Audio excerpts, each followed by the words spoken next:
فإذا نفخ في الصور فلا أنساب بينهم يومئذ ولا يتساءلون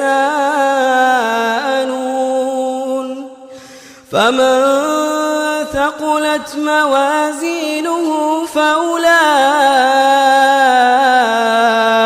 هم المفلحون ومن خفت موازينه فأولئك الذين خسروا أنفسهم في جهنم خالدون تلفح وجوههم النار وهم فيها كالحون ألم تكن آياتي تتلى عليكم فكنتم بها تكذبون. Kemudian bacaan-bacaannya. Naam. Orang tarawih 23 rakaat 15 menit itu menegakkan tarawih atau salat tarawih doang, mengerjakan tarawih doang. Apa yang didapat coba? Al-Fatihah satu nafas. Amin waladhdallin amin yasin Allahu akbar samiallahu liman Allahu akbar la ilaha illallah. Mending salat 3 rakaat witir 15 menit daripada 23 rakaat 15 menit. Yang namanya salat itu perintahnya wa aqimus salat, tegakkan salat, bukan untuk mainan. Kalau kita benar-benar menegakkan salat, apa janji Allah Subhanahu wa taala? Innas salata tanha 'anil fahsya'i wal munkar. Kalau benar-benar kita menegakkan salat, janji Allah Subhanahu wa taala, salatmu itu dapat mencegah. Salat itu adalah obat resep dari Allah Subhanahu wa taala. Salat itu dapat mencegah dan menghalangi kamu berperbuatan keji dan mungkar. Tapi salat yang bagaimana dulu? Salat yang benar-benar ditegakkan dengan rukun-rukunnya, dengan fardu-fardunya. Wa aqimus salata wa atuz zakah. Itu rahasia yang pertama. Kenapa selalu perintah di dalam Al-Quran itu wa aqimus salah, tegakkan salat. Tidak pernah Allah katakan wa atus salah wa fa'alus salah, kerjakan salat, enggak ada. Kenapa? Mengerjakan salat.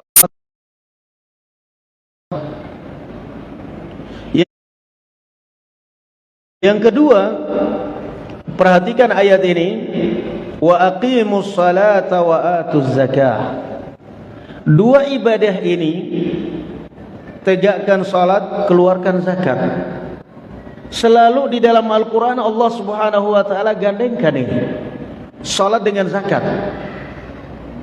Enggak ada tegakkan salat, tunaikan haji, tegakkan salat, puasa Ramadan, enggak ada. Selalu salat digandengkan dengan zakat.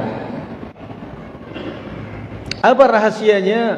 Rahasianya barakallahu fikum, ini menunjukkan bahwa di dalam kehidupan kita di dunia ini ada dua yang wajib kita jaga hubungan kita dengan dia.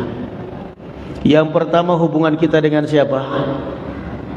Dengan Sang Pencipta, Allah Subhanahu wa ta'ala. Lewat apa itu kita jaga hubungan kita? Lewat salat. Lewat salat. Aqrabu ma yakunul 'abdu min rabbih wa huwa sajid. Paling dekatnya seorang hamba kepada Allah Subhanahu wa ta'ala saat dia sujud. Makanya dulu Urwah bin Zubair radhiyallahu anhu pernah melihat seorang salat. Salatnya kilat, cepat. Tahu-tahu udah assalamualaikum, assalamualaikum. Selesai, dihampiri nih orang, ditanya. Kata dia, saya lihat anda ini orang yang gak butuh kepada Allah. Kaget dia. Siapa yang gak butuh kepada Allah? Saya butuh. Saya lihat, tapi saya lihat anda ini nggak butuh kepada Allah. Apa maksudnya? Kata Urwah bin Zubair radhiyallahu anhu, wallahi demi Allah, inni as'alullaha kulla syai'in fi salati hatta al-milh. Demi Allah, kata beliau, saya kalau sudah berdiri menunaikan salat, saya minta segala kebutuhan saya kepada Allah di dalam salat saya, sampai garam dapur pun saya minta kepada Allah. Kata Imam Ibn Rajab Al-Hambali rahimahullah dalam kitab beliau Lataiful Ma'arif, wa kana salaf, dan dulu para salaf, yas'aluna Allah kulla syai'in fi salatihim hatta milha ajinihim. Mereka memohon kepada Allah Subhanahu wa taala segala kebutuhan mereka di dalam salat, sampai garam dapur pun mereka minta kepada Allah. Ya subhanallah. Mana yang lebih baik? Ketika anakmu bandel, kamu adukan kepada orang atau kamu adukan kepada Allah? Yang bisa merubah hatinya siapa? Allah atau manusia? Allah Subhanahu wa taala. Adukan kepada Allah Subhanahu wa taala, Rabbana hab lana min azwajina wa dhurriyyatina qurrata a'yunin waj'alna lil muttaqina imama. Mana yang lebih utama, kamu adukan nasibmu kepada tetangga, kepada orang tuamu, kepada siapa saja, atau kepada Allah? Kepada Allah Subhanahu wa taala. Ada orang yang kadang-kadang salatnya asal-asalan, tapi ngadu sama tetangga sambil nangis. Kan aneh. Salatnya asal-asalan, giliran ngadu sama tetangga sampai berjam-jam nangis lagi. Nangis. Lah Anda ini apaan ini? Kebalik. Nangis itu semestinya ketika Anda sholat, ngadu kepada Allah. Ya Allah, saya diperlakukan oleh keluarga saya begini, ya Allah, saya begini ya Allah. Engkau mampu merubah hati mereka semuanya, ya Allah. Rubah mereka menjadi orang yang baik kepada saya. Demikian pula saya, ya Allah. Ngeluh kepada Allah, minta segala keperluan. Nah ini sholat kadang Allah Akbar, Allah Akbar, Allah Akbar. Jadi sekali lagi beda antara orang yang menegakkan sholat dengan yang mengerjakan sholat. Orang kadang-kadang mohon maaf ya, mohon maaf saja, kadang-kadang misal orang kerja bangunan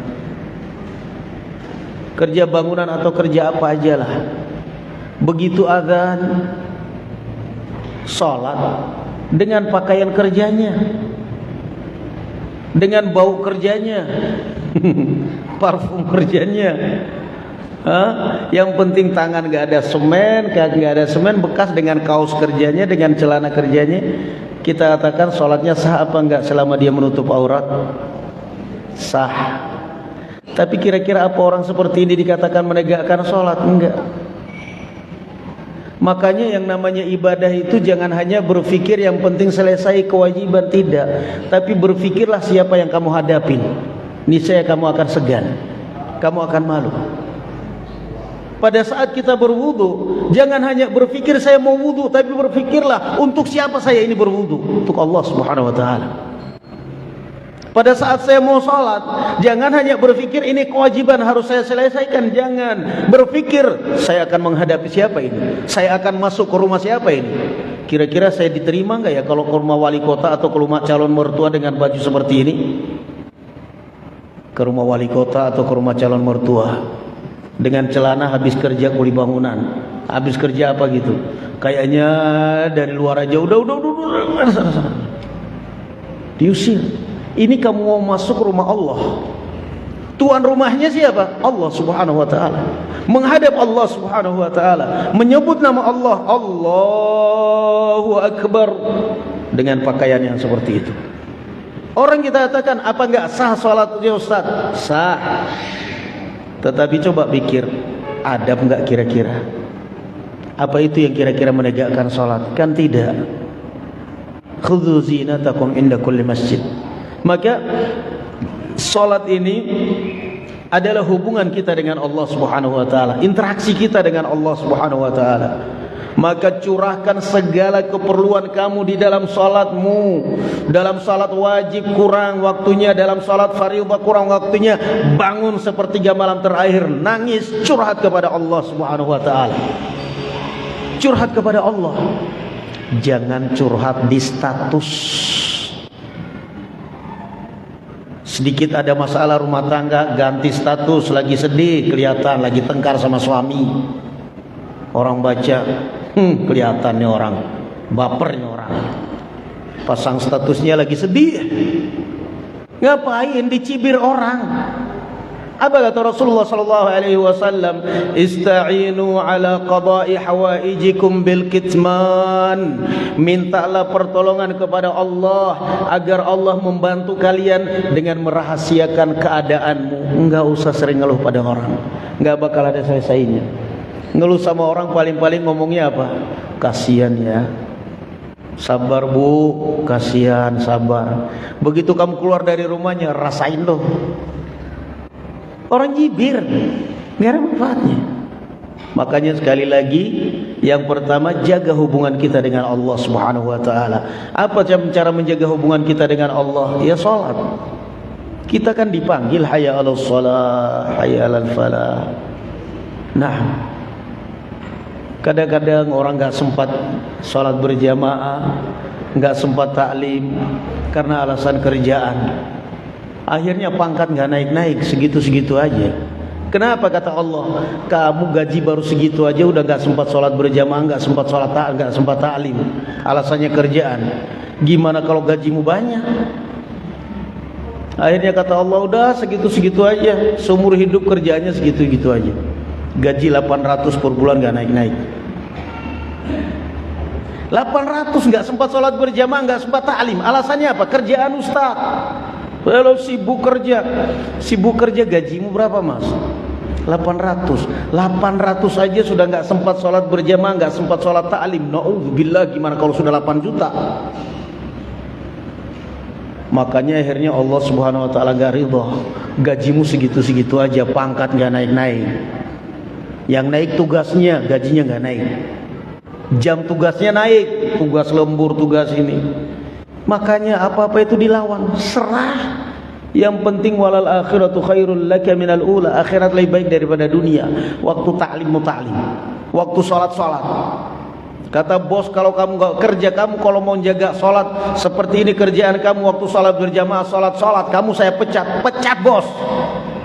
Yang jelas kamu tidak bakal ngunci rezeki saya. Allah Subhanahu wa ta'ala akan bukan rezeki. Itu bernamanya. Kadang-kadang kerjaan baru segitu, gaji baru seberapa, sudah nggak sempat sholat berjamaah, sudah nggak sempat datang ta'lim. Selalu alasannya kerjaan. Sesibuk apa coba? Nggak sempat datang ta'lim, sesibuk apa coba? Orang semua punya kesibukan. Tapi coba sesibuk apa coba? Sampai nggak sempat datang ta'lim, padahal ta'limnya sekali seminggu, itu pun antara maghrib dengan isya. Nggak sempat datang ta'lim karena sibuk kerjaan. Bertahun-tahun motor juga masih kredit, padahal nggak sempat sholat berjamaah karena sibuk kerja. Lalu apa yang mau diandalkan kalau begitu? Sadar kita. Bisa jadi justru karena seperti ini saya terlalu sibuk dengan dunia, makanya Allah jauhkan saya dari dunia. Kenapa? Kata orang apa? Kamu nanam padi, kamu nanam jagung, itu sudah bisa dipastikan 100% mesti bakal tumbuh rumput. Kamu nanam jagung mesti tumbuh rumput. Tapi kalau kamu nanam rumput tumbuh jagung enggak kira-kira? Hah? Enggak bakal. Kamu nanam jagung, jagung belum tumbuh, rumput sudah hijau semua. Artinya apa pepatah ini? Artinya kalau kita akhirat benar-benar kita fokuskan, kita jaga akhirat kita, dunia nurut. Dunia nurut, membuntutin dunia udah. Tapi kalau dunia kita kejar, akhirat nyingkir. Banyak anak yang tadinya di pesantren, padahal sudah banyak hafalan Quran, keluar alasannya mau cari kerja. Cari kerja, hafalannya hilang, kerjanya gitu-gitu aja.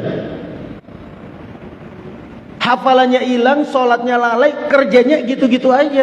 Katanya membantu orang tua, malah nyusahin orang tua. Kata orang tuanya, ya Allah, nah Mau bantu orang tua malah nyusahin orang tua, suruh jaga dagangan mainan game. Nggak peduli dengan pembeli, nggak peduli dengan ini. Ini mah bukan bantu orang tua, nyusahin orang tua. Masih mending kamu di pesantren, nah.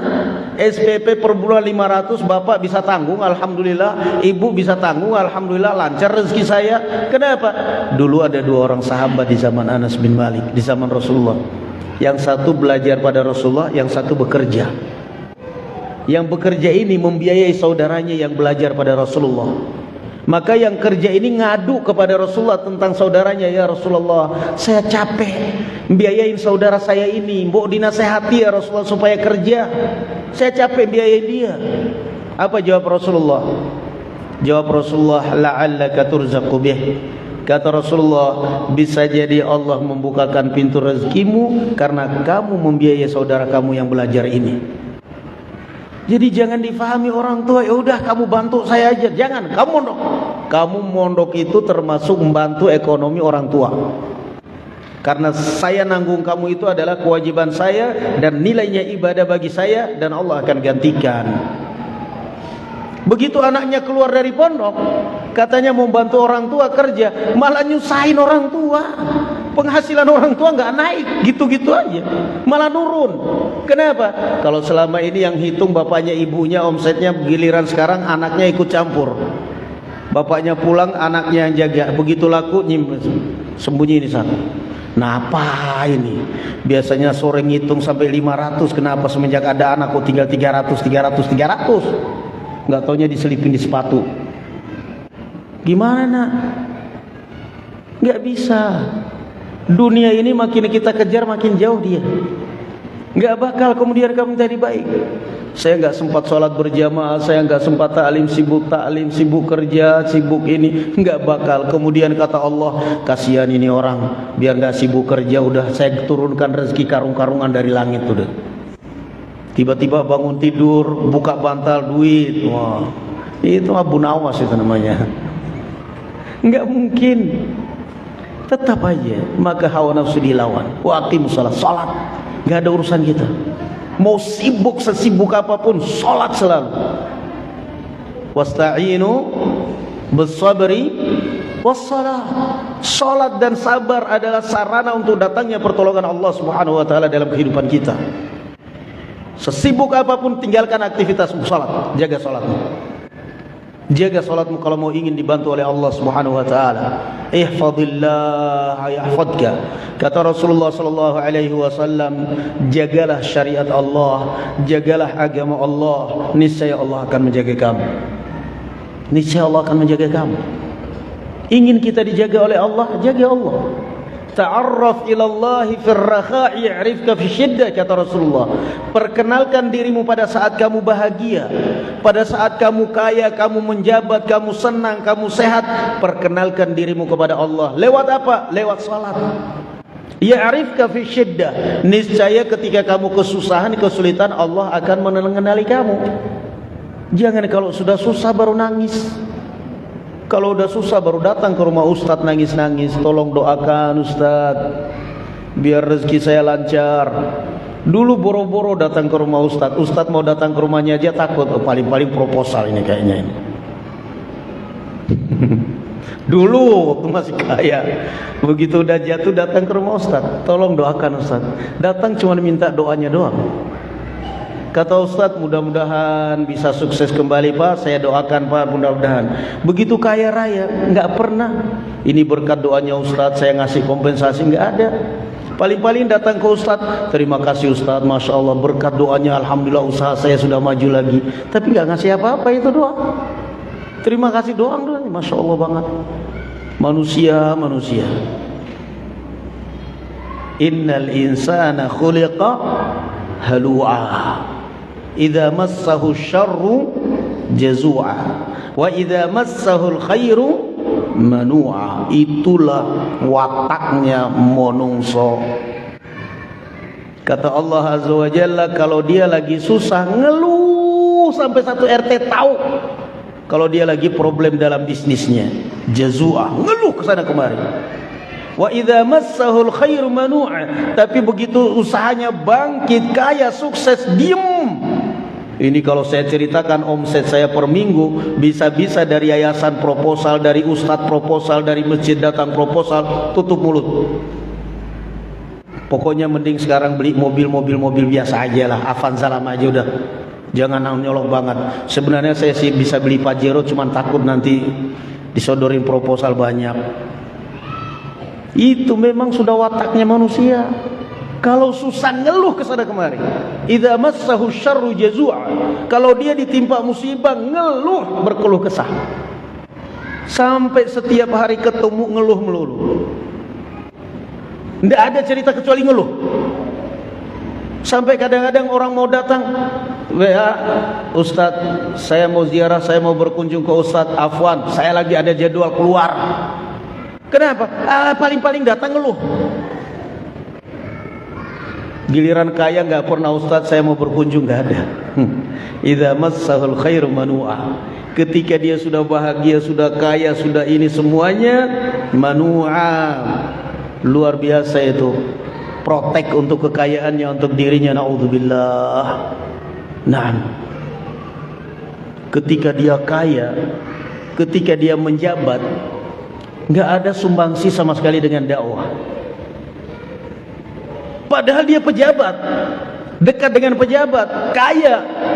Giliran sudah pensiun, sudah gak ada tangan, gak ada kuku sama sekali di pemerintahan. Giliran sudah pensiun, sudah miskin, datang, apa yang bisa saya bantu Ustaz dalam dakwah ini? Mau bantu apa mau nyusahin?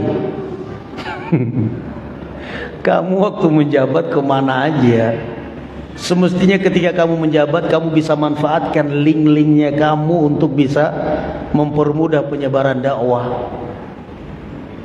Takut pangkatnya copot, takut piringnya pecah, takut dituduh, takut giliran sudah pensiun udah gak bisa apa-apa. Apa yang bisa saya bantu? Ya sudahlah, bantu semampu kamu aja. Tapi ya masih mending lah daripada gak sama sekali. Itulah sifat manusia. Makanya sekali lagi, kenapa sholat selalu digandengkan dengan zakat? Sholat ini adalah untuk kita selalu menjaga hubungan dengan Allah. Zakat untuk kita selalu menjaga hubungan dengan siapa? Manusia. Kita baik di mata Allah Subhanahu wa taala, baik juga di mata manusia. Kita baik di hadapan Allah Subhanahu wa taala, baik juga di hadapan manusia. Dan itulah yang dinamakan etika. Itulah yang dinamakan akhlak, budi pekerti yang baik. Jangan kalau senyum itu sama komunitasnya aja. Kalau ketemu yang bercadar baru salaman, assalamualaikum, senyum salam. Jangan. Senyum sapa sama siapa aja kok. Yang penting sama jenis. Laki-laki juga begitu. Jangan kalau sudah ketemu yang pakai gamis, berjenggot, assalamualaikum ini gimana, baru cekikikan. Kalau yang belum berjenggot, yang belum cingkrang, nggak disalamin sama sekali. Jangan gitu. Dakwah kita ini rahmatan lil alamin, bukan rahmat untuk komunitas kita aja. Nah, di masyarakat kita lebih ramah semestinya. Jangan kalau sesama teman baru ketawa cekikikan, alhamdulillah gimana ini semuanya. Yang lain kurang ajar itu orang. Saya lewat nggak disalamin, disapa aja nggak. Giliran dia lewat gimana? Jangan. Tunjukkan dakwah kita ini adalah dakwah rahmatan lil alamin. Karena wa aqimus salata wa atuz zakat, tegakkan salat, keluarkan zakat. Tegakkan solat ini kata para ulama untuk menjaga hubungan kita dengan Allah. Tegakkan zakat, keluarkan zakat, ini untuk menjaga hubungan kita dengan siapa? Dengan manusia. Qadarullah antum rumahnya di gang atau di lewat jalan, antum mau ke rumah ngelewatin pos kamling, tiap malam anak muda gitaran, mabuk-mabukan, judi di situ. Antum diejek, di itu macam-macam lah. Coba kita berpikir, amar ma'ruf dulu sebelum nahi mungkar. Kenapa? Ya'muruna bil ma'ruf, amar ma'ruf dulu sebelum nahi mungkar. Kita ini kadang-kadang belum amar ma'ruf sudah nahi mungkar. Woi, haram, tobat, woi. Kalian mau masuk neraka. Akhirnya malam-malam rumahmu dilemparin batu. habis itu kamu nggak berani lagi lewat di depan situ. Salah kamu. Yang pertama itu amar ma'ruf sebelum apa? Nahi mungkar. Jangan dibalik. Amar ma'ruf dulu. Ini anak-anak muda ini Masya Allah nggak sholat, gitaran melulu, mabuk-mabukan melulu tiap malam. Pulang ke rumah cari resep kopi yang paling istimewa di YouTube, bikinkan kopi. Mas, ini mas, kopi diminum mas, enak ini mas. Butuh gorengan gak mas? Oh butuh Ustaz, malah dipanggil Ustaz lagi. Kasih kopi sama gorengan. Besok malam, mas tolong kalau habis termosnya antar ke rumah. Siap Pak Ustaz. Besok lagi lewat, mas malam ini minumnya kopi atau susu. Susu, udah lama gak minum susu. Siap, saya akan bikinkan. Pakai jahe, pakai susu jahe. Pakai gorengan, wajib kata mereka. Malah akrab kan sama mereka kan. Coba kalau kamu nahi mungkar duluan, haram loh hukumnya itu. Kata mereka, nggak usah ceramah kita juga udah tahu. Mau haram kayak mau apa, nggak pakai duitmu kok kata dia. Kami pakai duit sendiri. Jangan. Nah, amar ma'ruf dulu. Amar ma'ruf dulu. Besok lagi bawanya tawarin lagi. Besok maunya apa minumnya? Teh atau apa? Teh Pak, udah. Gorengan wajib.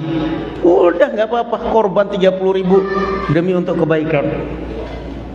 Nggak taunya lama kelamaan akhirnya mereka mikir, daripada kita beli bir ngeluarin duit, mending ini kopi gratis dikasih sama itu Pak Ustadz katanya. Akhirnya kamu dihormati sama mereka, Ustadz lewat Ustadz, aku jadi Ustadz mereka akhirnya sekarang katanya. Karena akhirnya salah tingkah aku dipanggil Ustadz sama mereka. Kenapa? Amar ma'ruf dulu sebelum nahi mungkar. Jangan selalu berpikiran kamu mau nahi mungkar, amar ma'ruf aja dulu. Jangan selalu berpikiran saya mau jelaskan kepada mereka dalil-dalil syar'i. Nggak bisa. Dipanggil, saya kan RT, panggil itu anak-anak muda. Kalian ini banyak warga yang ngeluh mas. Warga yang ngeluh katanya kalau lewat situ malu perempuan ini semuanya kalian ganggu semuanya. Tolonglah.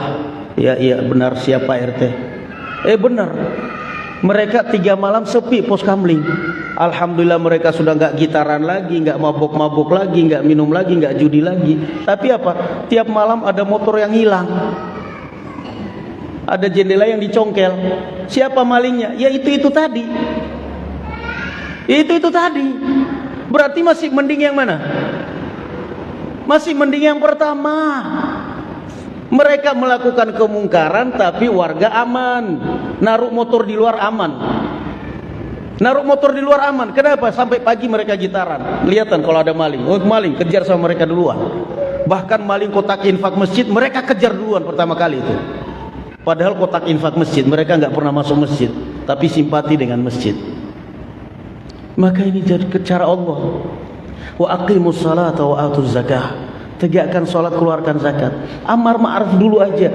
Jangan selalu berpikiran nahi mungkar, selalu mau menjelaskan dalil-dalil tentang haramnya ini. Nggak usah. Amar ma'ruf aja dulu. Coba kalau disebut seperti itu, wah mereka senang itu.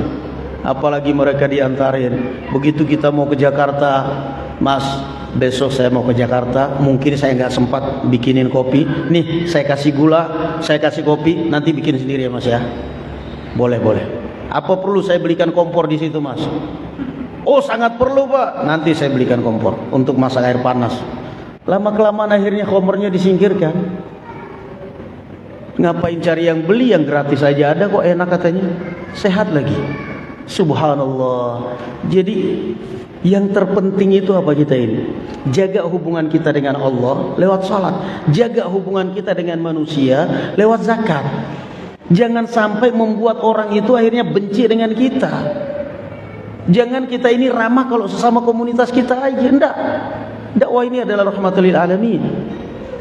Siapa saja barakallahu fikum mesti mendapatkan senyum sapa, mesti mendapatkan kebahagiaan, mesti mendapatkan barakallahu fikum salam dari kita. Wa aqimus salata wa atuz zakah. Menjaga hubungan dengan Allah, menjaga hubungan dengan manusia. Kemudian kata Allah Azza wa Jalla, wa ati'u Allah wa rasul. Kan ayat yang berikutnya, Alam tara ilal ladzina tawallaw. Alam tara ay alam tanzur. Tidakkah kalian perhatikan orang-orang yang tawallaw, yang lebih loyal, qauman ghadiballahu alaihim, kepada kaum yang dimurkai oleh Allah, yakni mereka ini adalah munafiqun. Ma hum ay munafiqun, mereka ini bukan dari kalian, minkum minal mu'minin, bukan dari mukminin, wala minhum, bukan juga dari kalangan Yahudi.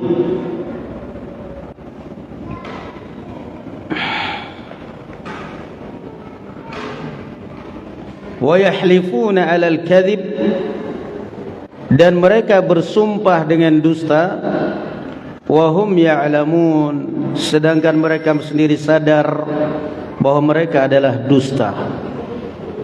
Ayat ini adalah teguran bagi kaum munafiqun di Madinah.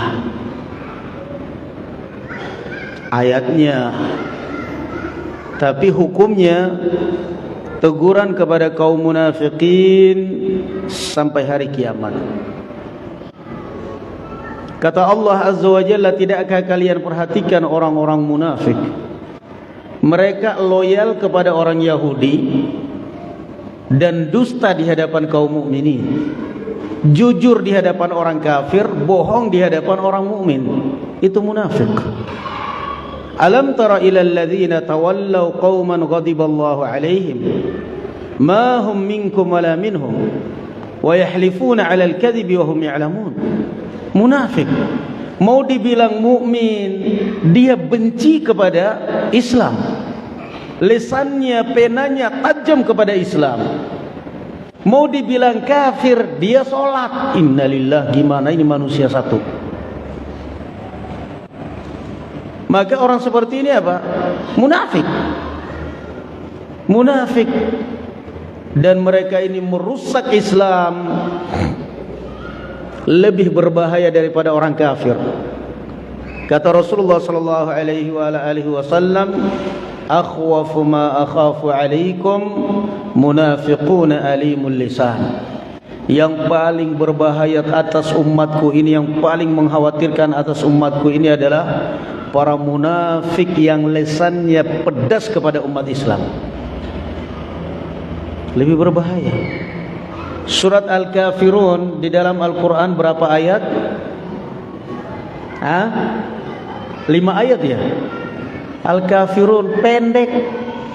Al-Munafiqun berapa halaman? 2 halaman ya, 1 lembar. Al-Munafiqun itu surat resmi namanya Al-Munafiqun. Ada lagi surat yang lebih panjang daripada surat Munafiqun, yang juga isinya adalah munafik. Surat apa itu?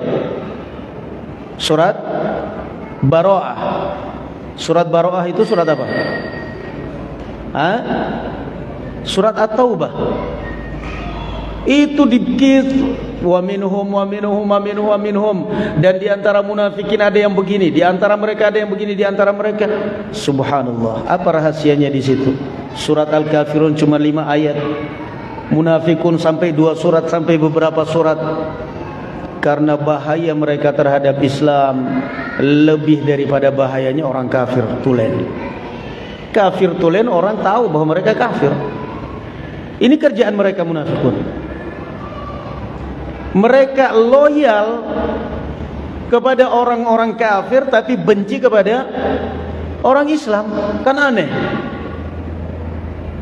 Subhanallah. Maka ini diantara mental-mental munafik. Abdullah bin Ubay bin Salul. Abdullah bin Ubay bin Salul.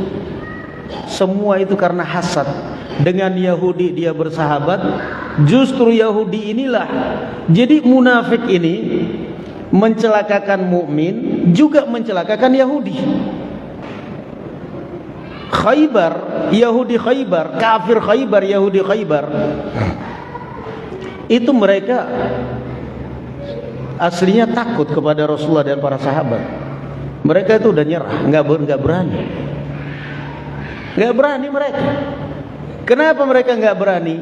Mereka tahu di dalam Taurat bahwa ini adalah nabi dan nabi itu tidak bakal kita kalahkan. Mau dengan kekuatan apapun nggak bakal kita kalahkan.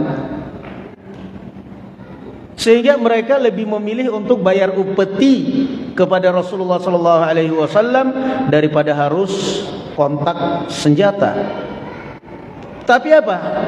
Munafik Abdullah ibnu Ubay ibnu Salul. Subhanallah.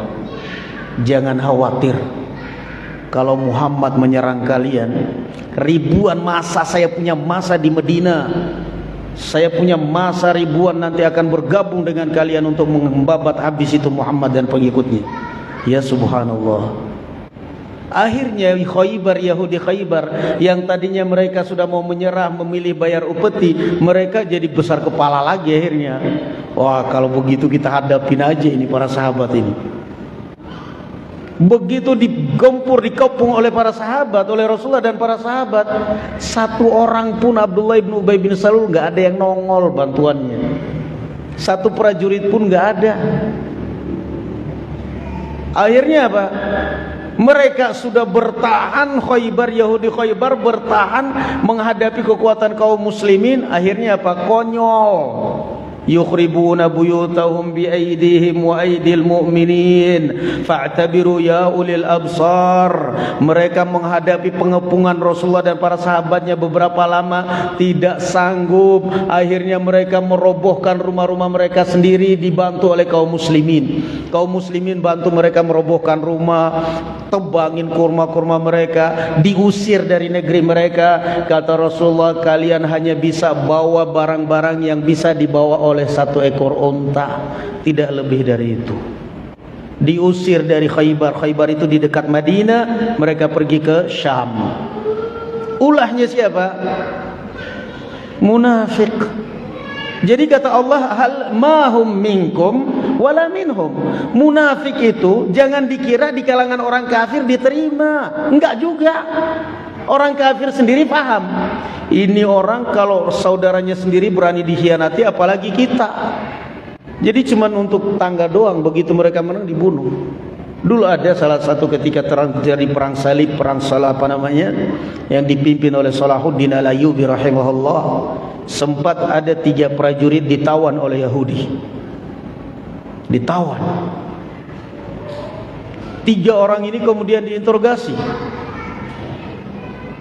Karena ini adalah prajurit-prajurit tangguh, maka diajak untuk keluar dari Islam dan bergabung dengan pasukan mereka. Mereka akan diberi jabatan. Yang 2, pertama diinterogasi, tetap bertahan dengan agamanya. Kamu lebih milih dibunuh daripada dapat jabatan. Bagi saya kematian adalah yang termulia daripada mendapatkan jabatan, tapi harus melepaskan identitas Islam saya tidak akan mungkin. Kalau begitu kamu akan dihukum pancung. Lebih nikmat bagi saya daripada mengeluarkan keluarga. Akhirnya dihukum mati. Allah yarham. Kalimat terakhir la ilaha illallah. Yang kedua juga seperti itu, dihukum mati. Kamu lihat teman, kamu gak ingin seperti dia kan? Mati sia-sia, ternyata malah mengatakan, justru saya sudah gak sabar, saya udah ingin nyusul dia. Saya sudah ingin nyusul dia, saya udah gak sabar. Lah, ini orang gak waras katanya. Kok malah ingin nyusul temannya yang mati, dipenggal. Yang ketiga, kamu mau bergabung dengan kita? Mau, wahai baginda. Saya siap. Kamu benar mau keluar dari Islam? Sangat mau. Saya adalah orang yang sudah terkenal, saya berjanji setia. Keluarlah dari Islam. Begitu keluar dari Islam dan mau dijadikan prajurit istana, dihadapkan kepada raja, wahai baginda raja, tawanan kita tinggal 1 orang ini, dan dia sudah mengucapkan sumpah setia untuk berjanji setia dengan kita dan dia mau kita jadikan prajurit. Kata raja, coba kalian mikir, saudaranya sendiri aja dikhianatin, apalagi kita. Kata raja cerdas, saudaranya sendiri aja dikhianati, apalagi kita. Paling-paling ini orang kalau kita jadikan prajurit di istana, dia akan nyari kesempatan grogotin kayak tikus dalam lipatan. Kadang ada kapan dia dapat kesempatan, dia akan mengkhianati kita. Mending bunuh aja sekarang. Ya Allah, padahal cari muka. Begitu mau dibunuh, saya mau dibunuh. Iya. Kamu temanmu aja kamu udah khianatin. Kalian berjuang mati-matian membela Islam, temanmu 2 sampai meninggal demi mempertahankan Islam. Kamu temanmu 2 kamu hianatin, panglimamu kamu hianatin, apalagi kami. Bunuh. Kata dia dibunuh. Ntar kalau memang kalian mau bunuh saya masuk Islam lagi aja udah. Begitu masuk Islam, ash. Udah gak nyambung itu asyhadu alla ilaha illallah, udah gak nyambung. Bisa jadi agak. Innallaha yaqbalu taubatal 'abdi ma lam yugharqir. Bisa jadi itu agak. Subhanallah. Jadi makanya kata Allah apa? Yang namanya munafik, ma hum minkum wala minhum. Munafik itu enggak diterima di kalangan muslim, enggak diterima di kalangan orang kafir. Enggak bakal. Kalaupun dipakai orang kafir ditampilkan, itu hanya untuk manfaat aja. Itu rusakin itu agama kamu. Musuhin itu.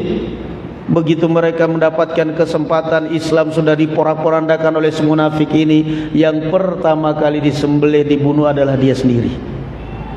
Prinsipnya apa? Saudaramu aja kamu khianatin kok. Itu bahayanya munafik. Juga barakallahu fikum ya ikhwan, kalau kita berbicara munafik, itu jangan mindsetnya kita itu hanya Islam. Orang kafir itu banyak yang munafik. Jadi kadang-kadang kita ini salahnya di situ. Kalau ada orang muslim membangun gereja, saya yakin dihujat habis-habisan. Muslim bangun gereja, habis itu munafik. Orang kaum muslimin aja masih banyak mushola, banyak masjid yang harus dibangun, dia bangun gereja. Giliran ada orang kafir bangun masjid, kafir baik. Aneh kita ini kaum muslim ini kadang-kadang. Ada saudara kita muslim, taruhlah ya, kita nggak tahu entah ada apa enggak, barangkali saja, yang jelas haram hukumnya. Cuma namanya orang jahil, mungkin dia ke pemerintah cari muka. Wali kota muslim padahal dia nggak pernah nyumbang ke masjid, giliran ada pembangunan gereja nyumbang paling besar. Diumumkan lagi di gereja, sumbangan dari Bapak Wali Kota Haji Muhammad Soleh. Haji Muhammad Soleh, Wali Kota, nyumbang ke gereja. Oh itu kan habis-habisan kita umat Islam mesti mengutuk dia. Wih dia orang munafik ini habis-habisan. Giliran ada orang kafir bangun masjid, kafir baik, sinting kita ini kadang-kadang. Kenapa kita tidak katakan munafik, kafir munafik?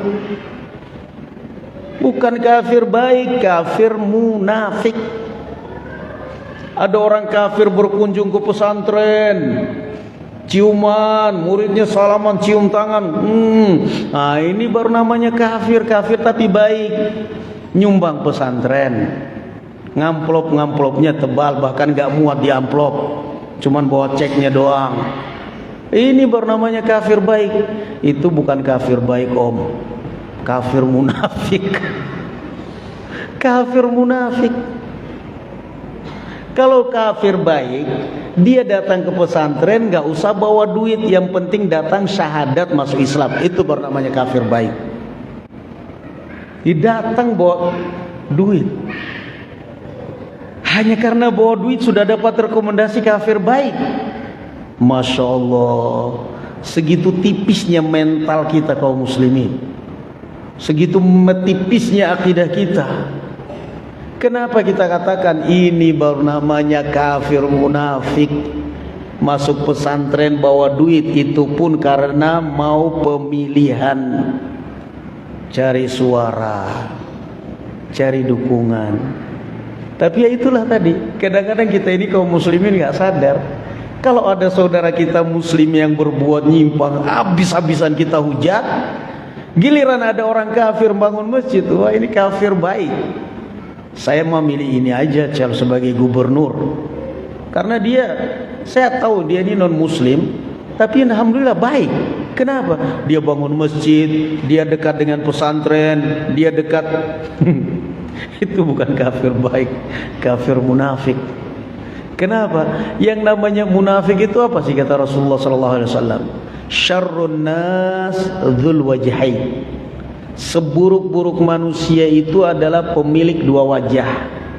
Alladzi yalqa hadza biwajhin wa hadza biwajh. Yang dimana dia di hadapan orang baik-baik, di hadapan orang jahat-jahat. Naam. Wa idza laqul ladzina amanu qalu amanna. Di hadapan orang yang beriman, saya kenal Islam, saya dulu sekolahnya juga di SD Islam, saya hafal Al-Fatihah, saya baca Quran. Wah, kaum muslimin kagum. Wah, ini mestinya apa? Woi, kalau memang baca Al-Fatihah kenapa kafir? Jangan bangga, neraka menantiamu. Enggak, orang Islam ada orang kafir baca Al-Fatihah, hafalah. Saya fasih baca Al-Fatihah. Alhamdulillahi Rabbil Alamin. Baca Al-Fatihah fasih. Itu kaum muslimin sudah tercengang. Kenapa? Akidahnya rata-rata kita ini gak mau belajar akidah yang benar. Islam turunan aja. Islam turunan. Dandut akademi habis asar sampai jam 12 malam. Kapan sholat maghrib, sholat asar, sholat isyanya itu? Makanya banyak gempa di Indonesia. Tiap malam menggoncang Indonesia. Goncang terus akhirnya Indonesia. Nauzubillah. Tiap malam simbolnya gitu melulu. Menggoncang Indonesia. Jakarta goncang terus. Tobat mestinya manusia-manusia seperti itu. Nauzubillah. Bertemu dengan orang baik-baik, bertemu dengan orang busuk-busuk, itu munafik. Jadi siapa saja, kita kalau berbicara munafik itu yang jujur. Jangan hanya Islam aja yang kita otak-atik, yang kita enggak. Munafik itu bukan hanya di dalam Islam. Di kalangan orang kafir juga banyak yang munafik. Maka Allah Azza wa Jalla mengatakan alam tara ilal ladzina nahu alam tara ilal ladzina tawallaw qauman ghadiballahu alaihim. Orang-orang yang lebih loyal kepada orang kafir. Ya subhanallah, menyakitkan. Menyakitkan. Lebih loyal kepada orang kafir daripada kepada saudaranya sendiri. Lebih membela, lebih berpihak kepada orang kafir daripada kepada saudaranya sendiri. Ini kan sangat menyakitkan. Munafiqun yang menghancurkan Islam dari dalam. Maka bahaya mereka ini, karena bahaya mereka inilah Rasulullah sallallahu alaihi wasallam, bahkan Al-Qur'anul Karim juga selalu mengingatkan. Dalam suatu peperangan, kaum muslimin bisa berkurang pasukannya 300 orang karena ulah munafik. Selalu merusak dari dalam. Selalu merusak dari dalam. Nah, faktor daripada kemunafikan ini barakallahu fikum ya ikhwan, tidak lain karena mata dunia, duniawi yang dia cari. Yang kedua karena haus jabatan seringnya. Awal munculnya kemunafikan di dalam Islam kenapa? Haus jabatan. Abdullah ibn Ubay ibn Salul yang tadinya sudah dinobatkan oleh orang-orang Madinah, Aus dan Khazraj, sepakati untuk sebagai kepala suku mereka, tinggal pelantikan. Tinggal pelantikan. Di tengah-tengah itu tinggal pelantikan, Rasulullah sallallahu alaihi wasallam dan kaum Muhajirin datang ke Madinah. Orang akhirnya apa? Tersibukkan dengan Rasulullah sallallahu alaihi wasallam. Mengeluh-elukan Rasulullah sallallahu alaihi wasallam, bermajlis dengan Rasulullah, duduk dengan Rasulullah. Kaum Muhajirin dan Ansar mengabaikan Abdullah bin Ubay bin Salul. Timbullah dia rasa cemburu. Ini orang pendatang, kenapa saya yang ditinggalkan? Maka dia mulai menampakkan kebencian, permusuhan kepada Islam dari semenjak awal Rasulullah sallallahu alaihi wasallam datang di Madinah. Begitu terjadi perang Badr, ini masih kafir ini Abdullah bin Ubay bin Salul ini. masih terang-terangan menantang Islam. Begitu terjadi perang Badr, dia melihat dengan mata kepala sendiri kekuatan kaum muslimin, 300 orang melawan 1000 orang lebih kok bisa menang. Bisa membunuh 70 orang dan menawan 70 orang. Sudah gitu yang dibunuh, yang ditawan tokoh-tokoh Quraisy. Maka di situ Abdullah bin Ubay bin Salul mulai berpikir, mulai mengasah otak kembali. Berarti kalau saya tetap menantang Islam, tetap kafir, bisa-bisa leher saya melayang, kepala saya melayang.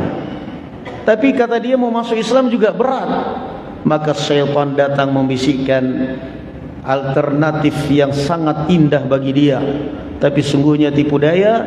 Wahai Abdullah bin Ubay, kamu berpura-pura masuk Islam aja tapi hatimu kafir.